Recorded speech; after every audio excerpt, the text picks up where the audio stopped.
¿Qué tal?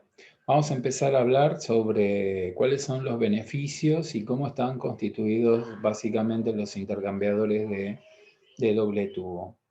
Bueno, los intercambiadores de doble tubo, como estuvimos viendo, tienen un tubo concéntrico con otro y hay un fluido que circula por el, por el caño, por uno de los caños y el otro fluido por la sección anular. Acá, por ejemplo, estamos mostrando cómo se puede ampliar, ¿no? El área de intercambio, porque los tubos vienen una determinada longitud. Entonces lo que les coloca es una horquilla, ¿sí? Es una horquilla de intercambiador. En los casos que sea necesaria una mayor área de transferencia, será posible adicionar varias horquillas, una a continuación de otra, con una configuración en serie. La horquilla está formada por dos juegos de tubos concéntricos con las correspondientes piezas de conexión. Observemos aquí, casi todas las partes del equipo están constituidas por accesorios normales de cañerías, con lo que el armado del equipo es sencillo, no requiere una mano de obra especializada ni técnicas especiales de caldería y puede ser realizado básicamente en cualquier taller por un oficial cañista. También podemos ver acá en la figura que para evitar la pérdida de fluido, tenemos que colocar empaquetaduras en los extremos con sus correspondientes prensa estopa. No sé si alguna vez vieron prensa estopa, bueno, se usa justamente para las pérdidas. Esto es necesario dado que el equipo debe tener tiene que tener estas articulaciones porque recuerden que los intercambiadores los tenemos que desarmar para poder limpiarlos, por eso que no tienen ninguna unión hecha con soldadura. En las uniones con empaquetaduras suelen producirse generalmente ahí generalmente se producen las fugas de fluido y hay que estar controlando continuamente el ajuste de los prensa-estopas. Además del desarme del equipo para limpieza, es bastante complicado y laborioso armar y desarmar todo eso. Esa es una de las razones por las cuales este tipo de intercambiador no se usa habitualmente en la industria. Otra de los inconvenientes que tiene es que la longitud máxima de los tubos son los que se usan en la longitud máxima de los tubos que se usan en la construcción de estos intercambiadores son del orden de los 6 metros. Si nosotros usásemos tubos más largos, estos se flexionarían y se flexionarían por su propio peso más el peso de los fluidos. Y entonces al distorsionarse, al distorsionarse las áreas de intercambio empiezan a cambiar. El área máxima de transferencia que puede tener una horquilla es muy reducida, con lo que resulta necesario emplear un número grande de horquillas para la mayor parte de las aplicaciones industriales. ¿Qué produce esto? Resulta que al tener tantas horquillas, el equipo ya no es compacto. Ocupa mucho espacio y además tiene mucho mantenimiento, porque se imaginan que por cada horquilla que yo tengo que estar controlando las pérdidas, armar, desarmar, etc. Los tubos que se utilizan son en la construcción de este equipo de intercambiadores responden a algunas combinaciones como las que les mandé ahí en la tabla, ¿no? Que hay una relación entre los tubos externos y el tubo interno. Por lo general los tubos que tenemos son construidos para este tipo de intercambiadores y responden a los de la tabla que les acababa de decir. Si yo aumento el diámetro de los tubos, aumentan las secciones del pasaje y podríamos manejar caudales mayores. la relación de área de transferencia versus área de flujo empeora con el aumento de los diámetros. Por ejemplo, no sé, si tomase un tubo de 3 centímetros de área, haciendo cuentas, el área de flujo me da 7 por 10 a la menos 4. El área lateral del tubo me da 0,094 metros cuadrados por metro.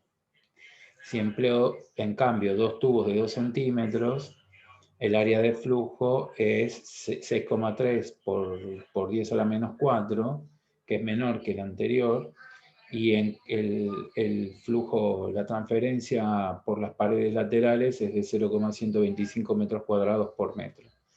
Es decir, que nosotros vamos a tener un mejor área de transferencia poniendo dos tubos que poniendo tubos de 2 pulgadas que en lugar de poner un tubo de 3 pulgadas.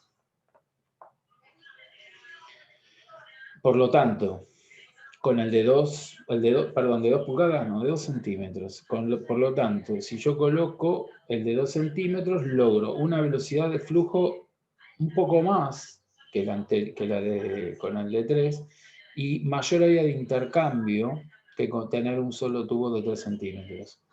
Esto significa, desde el punto de vista de la transferencia de calor, que obviamente poner dos tubos de 2 centímetros es mejor que poner un tubo de 3 centímetros. Por esta razón, el diámetro de los tubos no puede aumentarse indefinidamente. En el caso en que los caudales del fluido a manejar requieran mayores secciones de pasaje que las indicadas en la tabla que yo les envié, lo que podemos hacer es recurrir a la colocación de equipos en paralelo.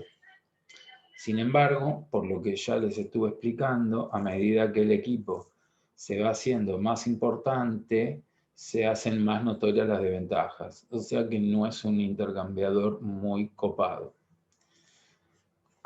Pasemos a especificaciones del proceso en un intercambiador de calor. Diseñar un equipo básicamente es decidir qué características va a tener de modo que el equipo sea apto para llevar a cabo un determinado servicio o un determinado cometido. Este servicio está definido por las condiciones del proceso que se debe satisfacer y el diseñador debe buscar el cumplimiento de estas condiciones, ¿no? Esto está diciendo que uno cuando va y diseña un intercambiador ya tengo un proceso y yo me tengo que adaptar a las condiciones del proceso. Eso es parte del diseño. Y el diseñador tiene que cumplir con estas condiciones. Por eso es que uno va llenando con una hoja donde le van dando todos los requerimientos, las viscosidades, con las temperaturas, todos los datos. Estos datos, los datos del proceso a los que nos debemos ajustar para el diseño son especificaciones sobre la performance térmica, especificaciones sobre la pérdida de carga de las corrientes, el coeficiente de suciamiento y obviamente las limitaciones geométricas. Empecemos por las primeras, las especificaciones sobre la performance térmica. Bueno, las variables que definen la performance térmica de un intercambiador están relacionadas por las ecuaciones de balance térmico que nosotros ya las estuvimos viendo, ¿sí? Una que el calor es igual al flujo másico del fluido caliente por el C del fluido caliente y el delta de temperaturas, y lo mismo para las del fluido frío. Entonces, ¿cuáles son las variables del sistema de ecuaciones? Son 7. El flujo del fluido caliente, WH. WC, flujo del fluido frío. Las temperaturas mayúsculas 1 y 2, las temperaturas minúsculas 1 y 2, y el calor. De estas variables, para que el problema quede definido, se deben definir 5. Con las dos restantes se calculan por medio de las ecuaciones, ¿no? De Q igual a WC por el calor específico, por la diferencia de temperaturas y la misma, pero para el fluido caliente.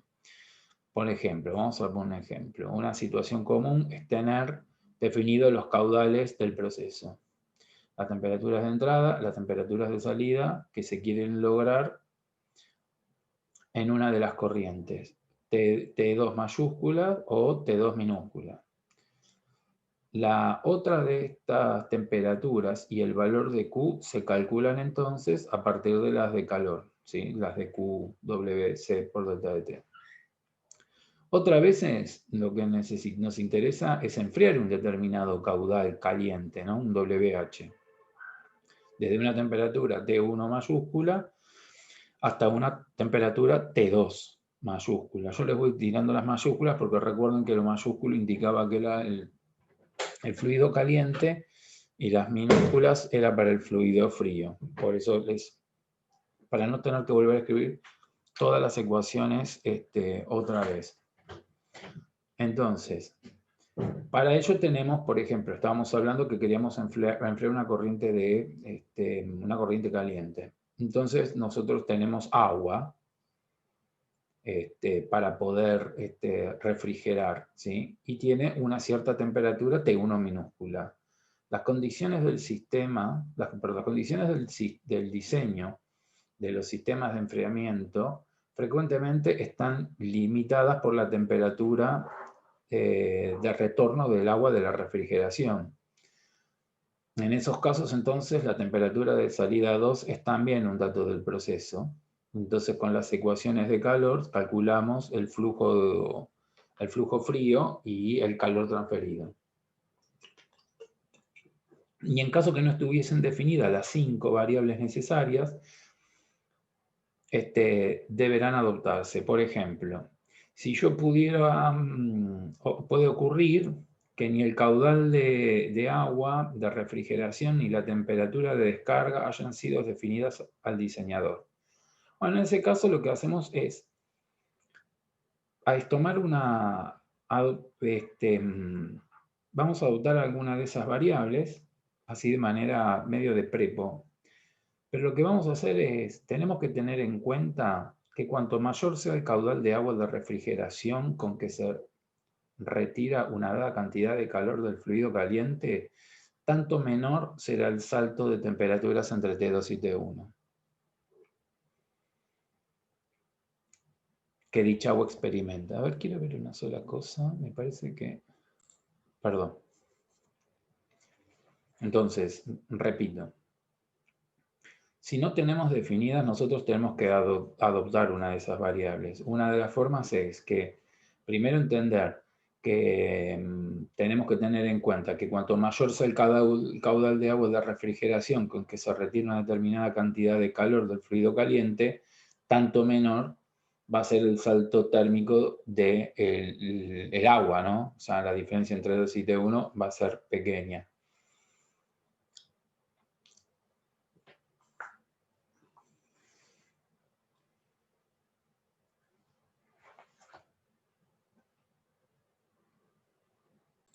Bien, para explicar un poco, lo que hice fue construir este pequeño diagrama. Ahí tenemos la curva H, corresponde a la evolución del fluido caliente. La curva A presenta la evolución del agua de refrigeración si se emplea un caudal de agua que lo podemos llamar WCA, es decir, vamos a escribirlo, un caudal de frío para la curva A. Eso es lo que estamos diciendo. Si trabajamos con un caudal de agua de refrigeración WCB, la variación de temperatura del agua estará dada por la curva B. Es decir, con esta vamos a tener un caudal del agua B. Son dos curvas.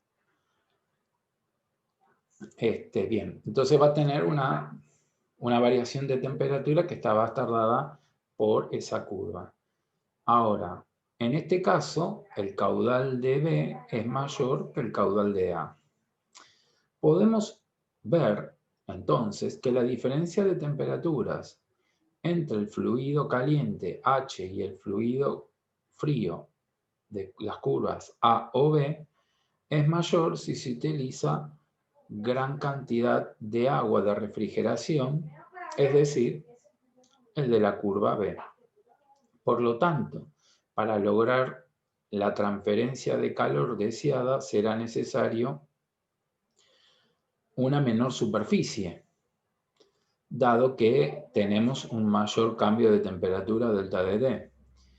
Este problema consiste en balancear económicamente una menor área de equipo contra un mayor gasto de bombeo, porque si yo necesito tener más caudal de agua, obviamente voy a tener que poner una bomba que me permita bombear ese caudal de agua, y eso también es un costo a tener en cuenta.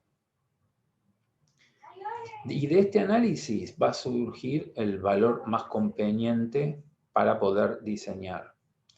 En los casos que la diferencia de temperatura entre los dos fluidos sea considerablemente mayor que el salto térmico que sufre cada corriente, la reducción de área que se logrará al incrementar el caudal no es del todo significativa.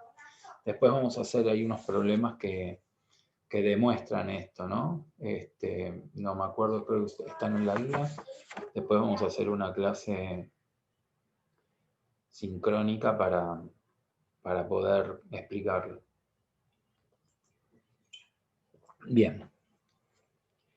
Vamos a cambiar la compartida. A ver. Bien, seguimos ahora. Las especificaciones sobre la pérdida de carga por las corrientes, de las corrientes. Para mejorar los coeficientes de transferencia de un intercambiador de calor, nosotros lo que tenemos que hacer es aumentar la velocidad de los fluidos. Desde el punto de vista de la transmisión de calor, utilizar un tubo de pequeño diámetro y con una gran longitud antes que uno corto pero de mayor diámetro, teniendo ambos en la misma área de transferencia. Si al aumentar la velocidad acarrea un aumento de la pérdida de carga de los fluidos. Esto ya lo estuvimos viendo con el tema de la fricción en cañerías. Si el intercambiador debe ser instalado en un proceso que ya está funcionando, la pérdida de carga máxima tolerable para cada fluido es un dato en los cuales nosotros nos tenemos que adaptar a usar fijo para el diseño. En caso que el equipo esté destinado a un nuevo proceso, bueno, puede ocurrir que cuando lo diseñemos, nosotros podamos fijar cuál es la pérdida de carga. Pero en este tipo de problemas, lo que tenemos que hacer es balancear un mayor costo de intercambiador contra un mayor costo de potencia de bombeo. ¿Sí? Ahí les puse debiendo obtener la solución económicamente más conveniente. Pasamos al otro. Coeficiente de ensuciamiento. Bueno, más o menos esto lo estuvimos explicando. El que tiene la responsabilidad de fijar el coeficiente de el coeficiente de ensuciamiento no es del que diseña, sino del que nos contrata, o por lo menos nos pide diseñar el intercambiador. El valor de la resistencia de ensuciamiento es un dato que, como les decía, pertenece a la tecnología del proceso, y el mismo debe ser suministrado a los diseñadores. Perfecto. Limitaciones geométricas. Bueno, las cosas que tenemos que tener en cuenta es, primero, el largo máximo del equipo, la altura, la posición de trabajo, las posiciones relativas de las conexiones, y tener en cuenta las disposiciones de los demás equipos en la planta. ¿Sí? Mi profesor una vez diseñó un intercambiador y no se había dado cuenta que había una pared y no podía poner los servicios del intercambiador. Pasan esas cosas. Pasan, no tan frecuentemente, pero pasa. Bien. Empecemos ahora. Esquema de diseño de un intercambiador de doble tubo. Lo que vamos a explicar ahora, ya que con todo esto explicado, vamos a ver qué condiciones vamos a tener que tener en cuenta para, o cómo serían los problemas que tenemos que hacer. ¿Cómo hacerlos? Bien. Entonces desarrollamos los pasos a seguir para el diseño del intercambiador de doble tubo. Primero, supondremos que ya se han especificado las condiciones del proceso indicadas en todo lo que estuve explicando anteriormente. Es decir, que conocemos los caudales, las temperaturas de entrada, salida, las pérdidas de carga, admisibles en cada corriente, la resistencia de ensuciamiento, etc. Supondremos además que se ha fijado un largo máximo del equipo al cual llamaremos LT. Esto significa que la construcción del intercambiador se realizará con tubos de esta longitud y se logrará el área deseada adicionando tubos en serie como lo que estuvimos explicando, como lo que están en el dibujito, ¿no? Los dibujitos que están al inicio de los intercambiadores. Esperen un segundo. Bien. Pasaremos al procedimiento. Primero lo que tenemos que hacer es seleccionar el diámetro de los tubos. Ahí está, selección de los diámetros, del diámetro del tubo. Las combinaciones usuales de los tubos externos e internos están en esa tabla que yo les envié por el Classroom. Cuanto menor sea la sección de flujo para ambos fluidos, aumentará la velocidad y el coeficiente de transferencia, pero también aumentará la pérdida de carga. Como una primera aproximación, lo que se aconseja es seleccionar un diámetro de los tubos en función a la velocidad de los fluidos. Por ejemplo, para el caso de líquidos poco viscosos, se aconseja trabajar con velocidades entre 1 y 2 metros por segundo. Y para líquidos viscosos, este valor se reduce. Entonces, calculamos el área de flujo, ¿no? A es igual al flujo sobre la densidad por la velocidad. Una vez calculada el área de flujo para el ánulo y tubo, se eligen los diámetros de los tubos de modo de lograr estas áreas. Puede ocurrir que aquí resulte necesario colocar cuerpos en paralelo si es que los caudales a manejar son grandes. Eso más o menos ya lo había dicho antes. Al finalizar el cálculo se conoce la longitud del equipo y se deberá verificar la pérdida de carga para cada corriente y puede ocurrir que esto nos obligue a modificar los diámetros seleccionados. Es decir, que tenemos que cambiar los criterios de velocidad recién enunciados para poder ajustarnos al cálculo. Cálculo de los coeficientes periculares. Ahora, conociendo los caudales y las secciones de flujo, podemos calcular el número de Reynolds para el tubo y para el ánulo, ¿no? Con dichos valores se obtienen los coeficientes periculares por medio de las correlaciones que ya les estuve explicando. Las propiedades físicas de los fluidos deben ser obtenidas a la temperatura media entre la entrada y la salida. El valor de la viscosidad a la temperatura de la pared no la podemos calcular desde el principio, puesto que no conocemos la temperatura de la pared, TW, T-wall. Lo que se hace generalmente es suponer que el factor de corrección, el que está ahí escrito, lo tomamos como valor unitario. Con esta simplificación podemos obtener los valores del H sub 0 y el HI 0.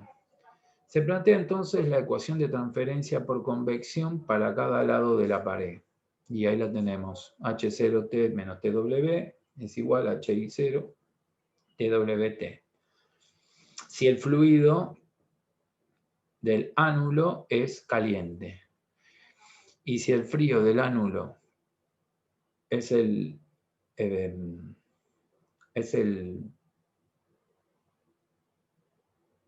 y si el fluido de los tubos es el caliente, es la expresión que está ahí, esta que está acá. Esperen que la vamos a pintar.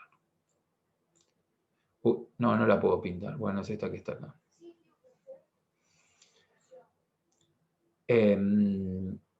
Las variables T mayúscula y T minúscula representan las temperaturas medias de las corrientes caliente y fría respectivamente, mientras que TW tiene significado de la temperatura media para la pared, no necesariamente coincidente con el promedio de las temperaturas de la pared en los extremos del equipo.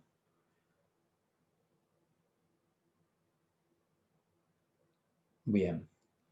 Y una vez con este valor, lo que podemos hacer es calcular el factor de corrección de la simplificación que le dimos valor unitario y corregir los valores que tomamos de H0 y HI0 al considerar el factor de corrección comunitario, ¿no? Este W, el mu sobre el mu W, ese que lo consideramos 1, bueno, lo recalculamos y con eso calculamos de vuelta,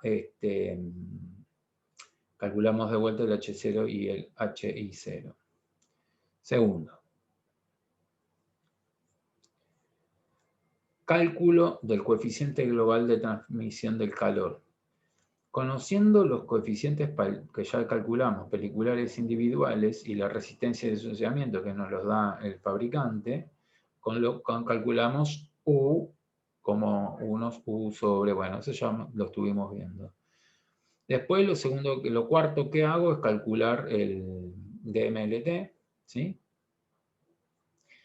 Y por último nos queda el cálculo del área, y ahí tenemos. Cálculo del área, todo esto ya es un repaso de lo que estuve explicando en videos anteriores. Bien, una vez que tenemos el área, lo que vamos a hacer es calcular la longitud total de intercambio, que es L, y vamos a calcular el número de tubos que necesitamos. El número de tubos es L sobre la longitud, bueno, el largo total sobre la longitud de un tubo. Calculamos la pérdida de carga, ahora. La calculamos con los Reynolds de cada corriente, los factores de fricción con las correlaciones indicadas, ¿sí? Y la pérdida de carga para cada fluido se calcula con, ahí tenemos, la pérdida de carga es igual a 4 por el Fanning por L sobre D. Bueno, eso ya lo tienen. Y la potencia es A, usamos a la 0, si A es menos 0,14 para un Reynolds mayor a 2100 y para un Reynolds menor a 2100 tenemos con menos 0,5. De esta última expresión, esperen que vamos a avanzar, ahí está. Se toma de diámetro, el valor del diámetro interior o el diámetro equivalente según corresponda. Normalmente se acepta que por el caso de un intercambiador con más de un tubo de intercambio, el fluido ánulo experimenta una pérdida de carga adicional, ¿sí? Al pasar de un tubo a otro tubo. Y para calcular esta pérdida de carga adicional, ahí tenemos. Delta de PR es NT, número de tubos, sobre 2, por la viscosidad de la velocidad al cuadrado sobre 2. Por lo tanto, la pérdida de carga total que vamos a tener va a ser la de los codos, ¿sí? la de los codos, más la caída de carga por el tramo lineal. Bueno. Yo ahora les subo este video y para este miércoles, O si no, si es poco tiempo para el otro miércoles, hacemos una clase presencial para empezar a hacer algunos de los ejercicios de la guía. Bueno, nos estamos viendo. Cualquier cosa me escriben por el Classroom. Nos vemos. Chao, chao.